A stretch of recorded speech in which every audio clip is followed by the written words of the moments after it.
Hello there.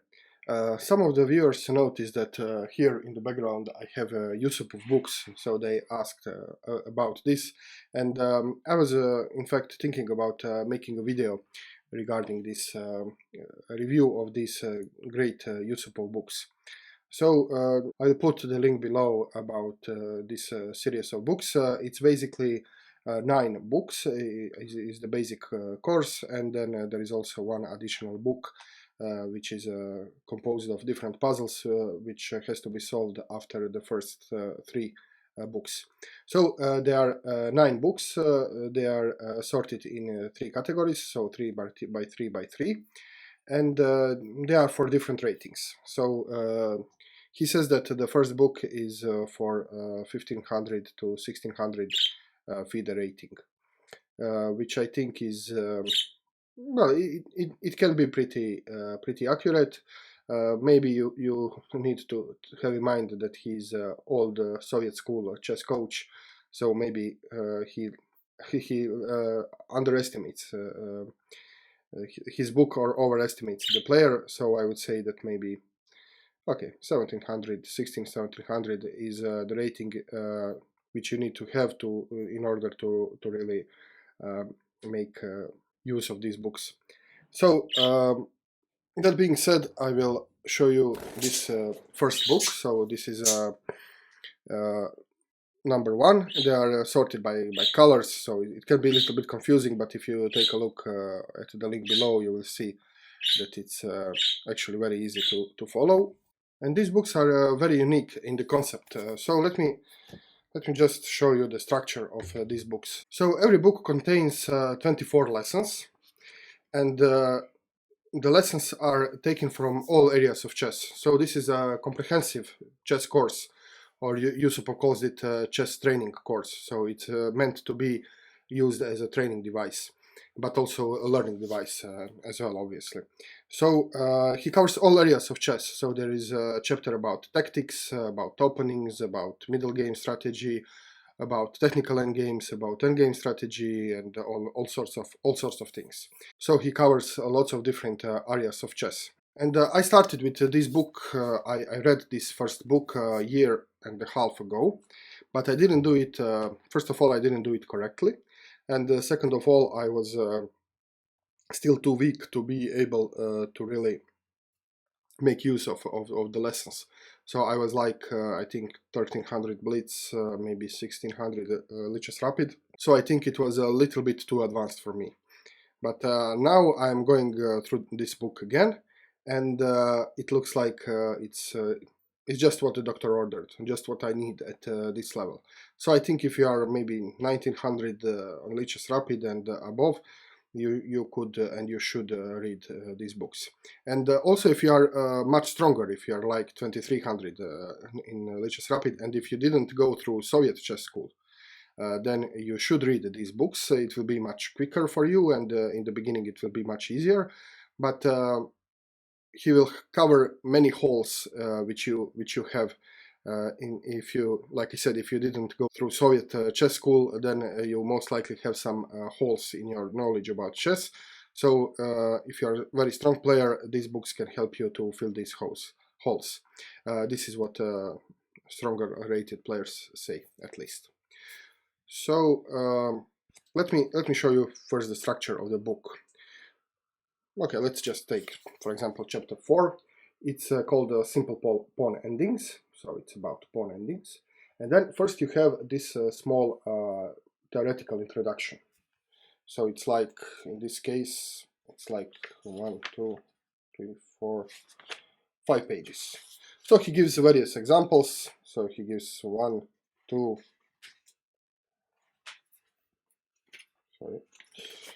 3, 4 examples. So 4 examples for 4 games he analyzes, and he also, when you see this bold, then this is some principle involved. So for example, yeah, so if he while he analyzes the positions, he gives some rules. So for example, this one states if the king is within the pawn square, or if the king can enter it, then it can catch the pawn, otherwise it cannot. So this is this famous rule of the square, for example. So he starts with these very simple On first glance, very simple things, but once you go to exercises, then you see that they are not so simple. So after this is first theoretical introduction, and after this theoretical introduction, there comes exercises, and there are 12 of them. So in each lesson, so every book it has the same structure, 24 lessons, each lesson with theoretical introduction and 12 exercises. So these are, you can see here, so 6. The book is big, it's very nice to hold, the binding is very pleasant to have in the hand, so everything is big, it's really easy to read from this, just let's say, optical perspective. Okay, and now how should one work on this book? Well, according to Yusupov, he gives the instructions in the introduction. So he has several rules which you must follow if you want to achieve the. If you believe that Yusupov knows what he's talking about. So, first of all, he says you absolutely must play through all the examples and all variations on a chessboard. So he insists on using a real physical chessboard. He really insists. He thinks it's very important, and he wants you to go through this theoretical introduction on the real board and play all the variations and all positions, variations, sub-variations on a real board. He also recommends that before you start doing this, you take at least 5 minutes for each diagram. So you put up the pieces on the board, like in the diagram, in theoretical introduction, and then you take at least 5 minutes to think about the position. So try to find a solution, or if there is no solution, if this is positional, try to understand the position. So you put the pieces on the board, you spend 5 minutes thinking, and then you play everything according to the book on the real board. Second rule is, on absolutely no account may you get help from a computer. So forget about computers, forget about engines, try to think of your own. If you don't understand some move, well, think about it. And if you still can understand it after lots of time thinking about it, then it's most likely above your level, and you don't even need to understand it. Because if there is something you cannot understand using the book and the board and your own brain, then it's most likely too advanced for you. So you don't need computer, and you should not use computer while going through this book. The third rule is, he says, it is very important to write down all the necessary variations. So this is the stuff I didn't do when I went through the book the first time. I was just too lazy.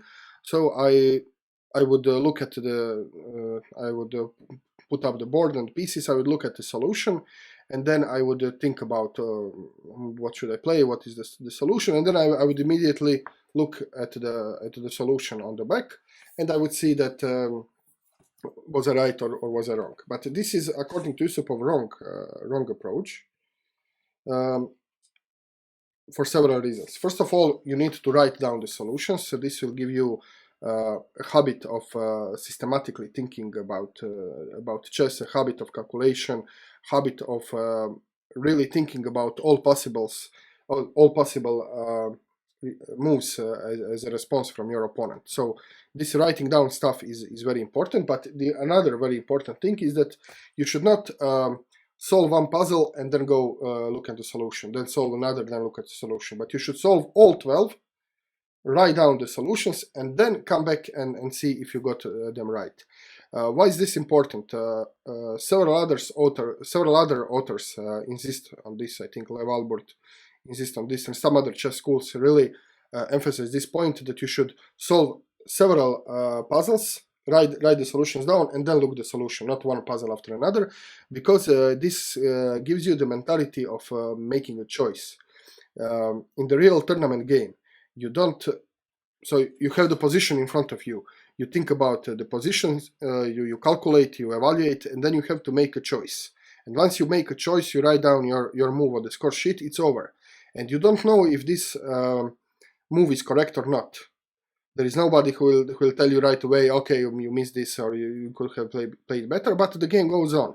And it's not until the game is over, and usually until you come home and you analyze the games either with engine or by your own or with a stronger player, it's only then when you find out the consequences of your moves, and you know if the move you made was the correct one.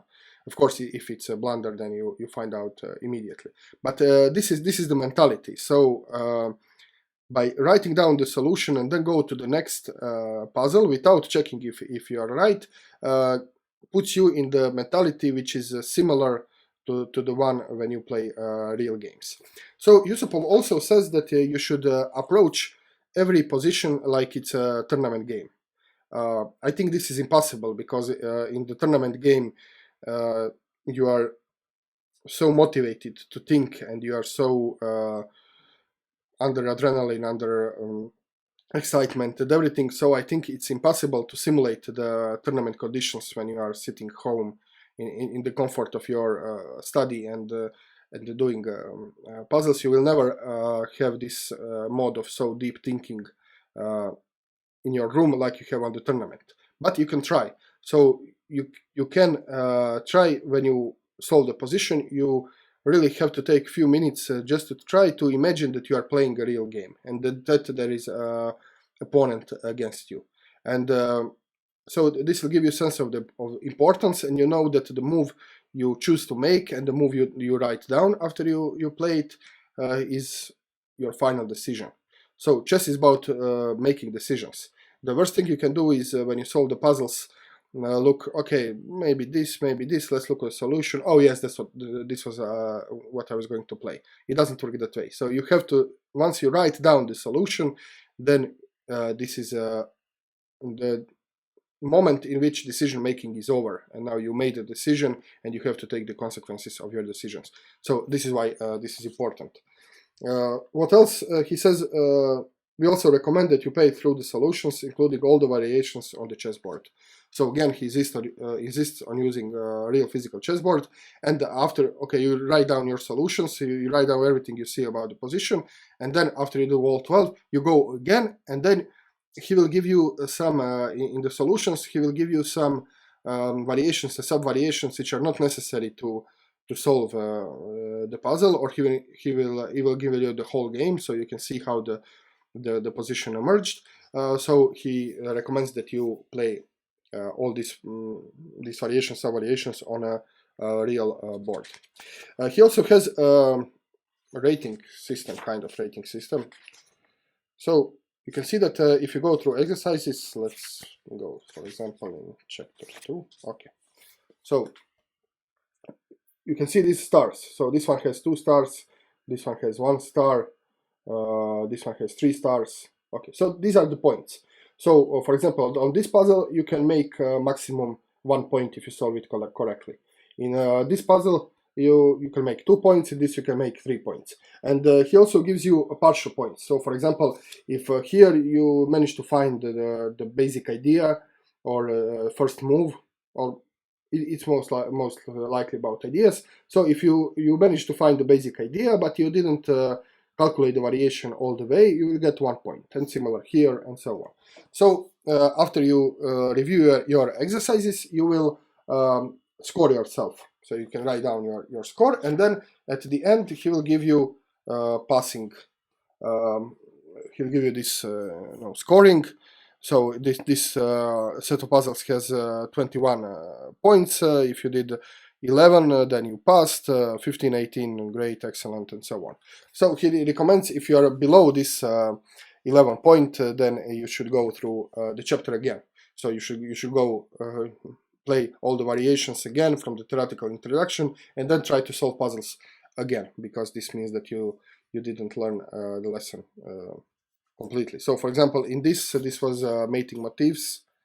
I scored 14 out of 21, and this is almost good. So 15 would be good, this is pass mark. Okay, so not excellent.